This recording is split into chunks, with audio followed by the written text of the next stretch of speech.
What's up, YouTube? So I had a big practice. What was it? Last Thursday. Pulled for about an hour and a half. Felt all those crazy pains. Getting your arm pulled apart and wrist stuff. But I wanted to talk about Riser, right? So I picked the name Riser King just because I really didn't know what to pick, and I seen Top Roll King, so I thought, well, what's the next most important, maybe more important thing? Probably Riser, right? Your ability to rise.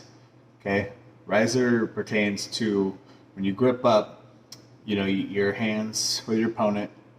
If you're able to rise higher than your opponent, you're going to get an advantage. And a lot of people will try to squeeze here so that, you can't rise, or maybe they'll rise up.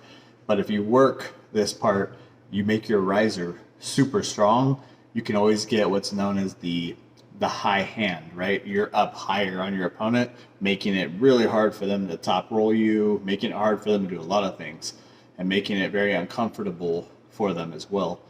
So just a couple tips on that. When you grip up, if I were you, I would always try to, before the go, try to get that little rise in there. And when they say go, you can almost clamp the thumb. I think I seen Bob Brown talking about like a ratcheting. You almost pull your hand through, ratchet, pull through, and you're just ratcheting higher and higher. So if you're a seasoned vet or you're just starting out, or even kids, at the schoolyard, someone wants to arm wrestle you, and they don't know this technique. When you guys grip up, make sure that before you go, you're rising up. Get up as high as you can, on their thumb. You want to rise up, and if they say go, you can almost move your fingers through more and ratchet. Basically, you ratchet up high. See? Now I'm way higher. Even if you're not stronger, if you get up on their thumb and you have the riser, the high hand, you can just top roll the hell out of them. And they'll be like, wow, what happened?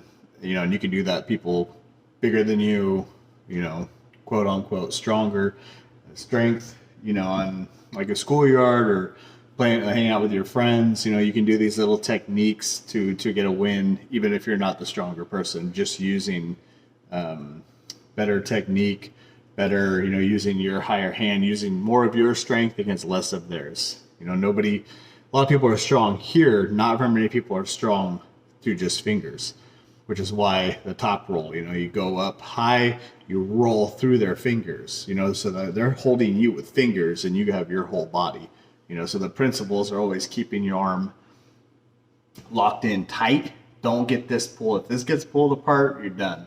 Keeping this locked in, keep that riser engaged higher, right? The way that I will typically work riser is on my ISO spring here. I will kind of sink down. That's another thing too, to get a little boost.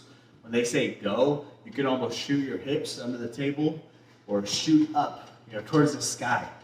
Boom, you're up. You've already regained it, and then if you're climbing as well, you've got, you win the riser battle at that point. Some people will try to hold your hand down. It's just stuff to play with. This is some stuff that I've learned and all that. I also will use this tool that was made for me, Gorilla Strength, right? This is excellent for riser. Excellent. You grip here, you just blast. It's all riser. It's all right in the meat, right there, right? You do the same here. You just blast in that riser. Doesn't take a lot of weight to work that area. A lot of people are very weak in that area. That's another principle, is strengthening areas that are weak that most people overlook. Because when it comes down to the match, those little details will probably be what separates you from the pack. Working those weak links, working the wrist right in here, working that riser, working, different types of techniques that other people don't really do very often. It's like I said too, even when you start out here, I'm not concerned about going to the pad. I'm concerned about, is my arm locked in? Is my riser engaged. When they say go, am I in here in tight, connected, on my side? I'm pulling them, letting them strain. When the time is right, boom, go in for the pin. Don't rush the pin. Even in new tournaments, I see a lot of people, they just ready, go, and they blast. And they're down here, they're fighting because you're really weak from this, last inch above the pad. It's very hard to finish right here. But if you tire your opponent out beforehand, much easier. Especially if you get someone down here, by the way, try to come up on your shoulder quickly though. Don't telegraph, because if you go to come up, you'll let off a little bit of pressure. If they hit you, it could be game over for you. So you gotta hold that pressure, maybe like kind of like you're hitting, right? When you go to hit, boom, you shoot up. See, I have my elbow in, over my shoulder, boom, you can seal it down. You seal the pin.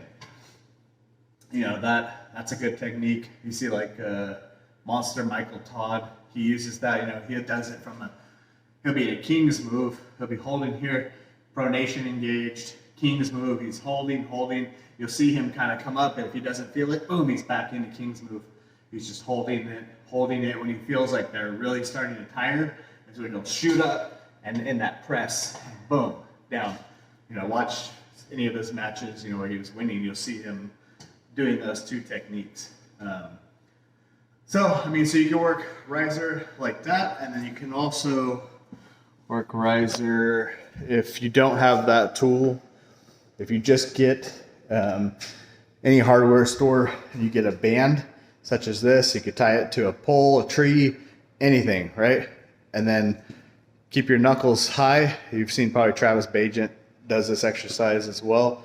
And then boom, you can keep that riser engaged, or you can actually just hold the band like so, and boom, right there. You see that? Boom. See those tendons? That's what you're blasting. See? That is how you become, king of riser. You got to work that thing. And I work riser probably 4 to 5 times a week. I'm not afraid to work riser. You can't beat. And so far, at practices, my riser hasn't been beat. I'm keeping the high hand. I'm out rising everybody. Maybe I work it more, maybe just genetics. I don't know. I don't claim to be, stronger than everyone, but so far my riser has been tough for people to keep down. I'm always, every match I'm in, my riser's engaged on top. But other than that, I guess the other thing I wanted to talk about was just some of those, quick little tips. If you're just, starting out, good place to begin is finding your position on the table. If you're just starting to arm wrestle, you also want to make sure that you're working the fundamentals, right? Like you'll watch a lot of experts online, a lot of guys have YouTube channels, and they say stuff that works for them, but some of these guys have been arm wrestling 5, 10, upwards of 20 years. And not everyone's going to be able to do what those guys can do. I think you start out, bands is a good place to start out, because you're not putting yourself at risk of injury. We're going for a heavier weight. Pulleys are good, of course. An iso spring, something where it's static, but you can pull on it, right? You can get that feel like someone's resisting against you, and you don't have to go all the way down. You just got to keep the tension. You got to build up, the muscles that you need to be successful in arm wrestling. Arm wrestling, I'm going to tell you right now, it's not going to happen overnight. It's definitely a marathon, but if you stick with it, you will get better. You will notice, yourself getting better, stronger, and you'll start winning matches, tournaments, and who knows how far you want to take it. As far as you're willing to work, because injuries do happen. I had a little bit of an injury going on with my elbow, but they happen. You work through them, and keep at it. You just never give up. As long as you don't give up, you're winning, right? So another thing too that I like to work, besides just doing the riser, like I said, I had a big practice, about an hour and a half of pulling. It's good to get blood flow, right? Contrary to the belief, you'll be sore. You'll think, oh man, I don't want to do any arm wrestling, but that's counterproductive because it'll slow the healing. You actually heal faster if you can get blood pumping through those muscles, through those tendons, tissue, start healing, right? If you pick up one of these bad boys, ISO Arm Wrestling Trainer Spring, remember to mention my name. You can get free shipping in the lower 48 states. You can actually use it as a rehab tool, right? So like right in here, I'm not pinning it, I'm just kind of keeping tension, working the wrists, the fingers, cupping, finger strength, crimping strength. And I'm also keeping my muscle under tension. I can feel the blood, starting to fill the arm, getting that good rehab in there. Let's put a little bit on this side. So you want to keep that engaged. You can really start to feel this. Tool works excellent. I mean, if you can't get to practices or live people, this is the next best thing right here. I highly suggest that you pick one up. If you're serious about arm wrestling, you're going to want one of these, trust me. And this is the best one made out there. I've tried a few and nothing beats this. This is by far the best. You can kind of work, you get a feel. But other than that, I mean, let me know if you guys have any questions specific to riser or any other exercises, stuff that maybe I'm forgetting. Feel free to reach out. You disagree with me, I'm open to everything, because maybe I'm looking at it different. I've studied a lot of the pros. I've been arm wrestling now right about 4 years. So basically what I say on here is stuff that I do, stuff that I've learned, stuff that works for me. It may not work for you, but it might. Give it a shot. Maybe it does work. Anyone else out there that's just starting, remember that tip, on the schoolyard gym with buddies at their house, they want to arm wrestle. Remember, get that riser up. Get that riser up, and then from there, my next piece of advice would be if you can get your hand higher up, when the match starts, then, boom, top roll them. Their hand will be here. You'll get higher. It'll set you up perfect for that top roll. Go right through their fingers. Make sure to clamp their fingers down, because they're going to be kind of in this position, right? And you're going to be like this with everything. And then, boom, you can just take them to the table. Remember, too, don't just use your arm. Anytime you're arm wrestling, use your body. Use your whole body to come down with it. But, yeah, I don't know. Hopefully that's some good information, and I'll try to be putting out a video or two a week. Been busy with work and stuff, but if stuff comes up in my head, I'll try to come on here and talk about it. So, all right, have a good week.